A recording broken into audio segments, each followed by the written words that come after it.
కాలం మారుతున్న కొద్దీ మనుషులైతే మరీ అధ్వానం తయారైతుర్రు గదా!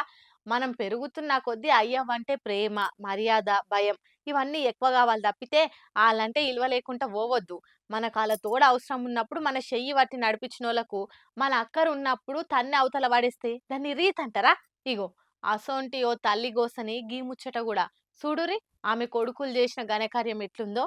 ఆగో శాతగాకుటుంది సప్పుడుజెక్క బుక్కెడు నిమ్మలంగా తిని కృష్ణారామాన్ సల్లగా ఇంట్లో కూసోకుట పోలీస్ స్టేషన్ లో ఏం పనో పెద్ద మనిషికి అని అనుకుండు మొదలు మన లెక్క నెగ్గి పోలీస్ అయినా కూడా. కానీ అవ్వ బాధ తిన్నాక ఎవ్వలైనా కంటతడి పెట్టక తప్పది. అసలుకి అవ్వ బాధ ఏందో ఇనుర్రి. చెప్పమ్మా ఏమైంది?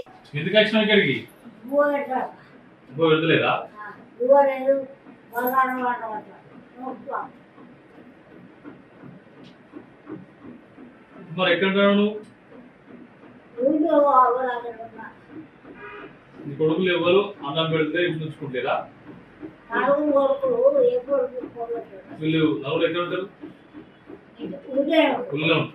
ఓష్ని ఇలా నోట్ల ఎత్తి 7 దోషుల మన్ను పోయా పెద్దగా ఈ పెండ్లాం పిల్లలు రాగానే అమ్మని కానరాకుటయ్యరట ఈమె నలుగురు కొడుకులు. ఇలాకామె ఉసురు ముట్ట. కరీంనగర్ జిల్లా అలుగునూరు ఊర్లుండే వేముల నర్సవ్వ అనే గీ అవ్వకు 4 కొడుకులు. వాళ్ళను మంచిగా జాది పెండ్లిలు చేసి వాళ్ళ ఇంటైన కాలం చేసినాక ఎవ్వల ఆస్తాలకు రాసియంగానే ఖాతమిగా ఆమెతోనేం పని అనుకొని ఎవ్వల దారాలు చూసుకుంటా అవ్వని బయటకెళ్ళగొట్టిర్రు. నలుగురిని గాని పెద్దగా చేసి పెండ్లిళ్ళు చేసినా కూడా నాకు బుక్కెడు బువ్వ పెడతందుకు ఎవ్వలకు చేతులు వస్తలేవు సారు. జర నా బాధ తీర్చుర్రి. పిల్లలు ఎల్లగొడితే గుడిసెల దొరికింది తిని కాలం ఎల్లదీస్తున్నా అనుకుంటా గిట్లా పోలీస్ స్టేషన్ పోయి కంప్లైంట్ ఇచ్చొచ్చింది. పోలీస్ సార్ కూడా ఆమె బాధ చూసి కంప్లైంట్ రాసుకుండు. మళ్ళీ ఎసొంటి యాక్షన్ తీసుకుంటారో చూడాలిగా. కానీ తక్కువ వాళ్ళకి బానే ఆస్తి రాసిచ్చిందిగా. మళ్ళీ అంతగానం ఆస్తి వచ్చినందుకేనేమో అమ్మ కళ్ళకు గానొస్తలేదు ఆ కొడుకులకు. షిషి గింత అధ్వానమా అమ్మ మనుషులు.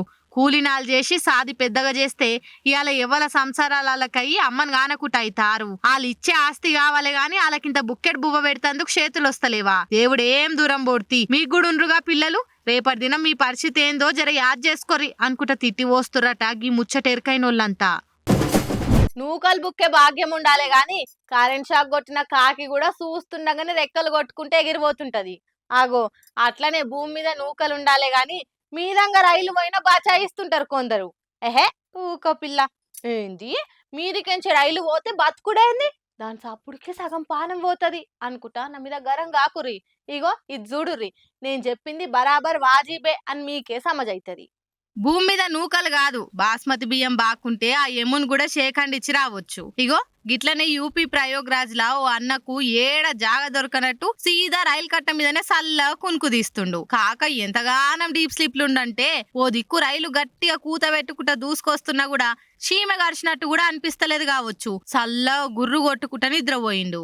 పట్టాల మీద నెత్తి గర్మ కింద చెయ్యి పెట్టుకొని మీదికెళ్ళి ఎండ కొట్టకుండా శత్రు అడ్డం పెట్టుకొని ఎంత సొక్కంగా వన్నాడో కదా. దూరంకెళ్ళి గిన్నెను చూసి ఒరక్కో ఎవడు రైడు గిట్ల అడ్డం పన్నాడు పక్కకు జరుగుతాడేమో అని ఓ దిక్కు లోకో పైలట్ హారన్ కొడుతున్నా కూడా ఉలుకులే పలుకులే. ఇక చేసేదేం లేక పైలటే బండిని స్లో చేసుకొని కిందికి దిగి చూస్తే ఈ మోతవారి మొగ అయినా ఇంట్లో సల్లగా పరుపు మీద వన్నట్టు గురు కొట్టబట్టిండు. ఇక కోపానికి ఏందయ్యా గిది ఏడ జాగలేనట్టు గీడనని పండుడు ఏ చెట్టు కిందన వండక గిదేంది అన్నాళ్ళు గట్టిగానే ఆడుచుకొని వెళ్ళగొట్టిరాడికెళ్ళి. ఇదంతా సోషల్ మీడియాలో గిరికలు కొడుతుండే వరకు అయ్యయ్యో పాపం డీప్ స్లీప్లుండు కదా ఎందుకు డిస్టర్బ్ చేసిర్రు పాపం కాక ఇంట్లో లొల్లి పెట్టుకొని వచ్చినట్టుండు పిచ్చి పలు రకాలంటే గిదే కావచ్చు అనుకుంటా తీరుగా కామెంట్లు చేసుకుంటా నవ్వుకుంటుర్రిగా.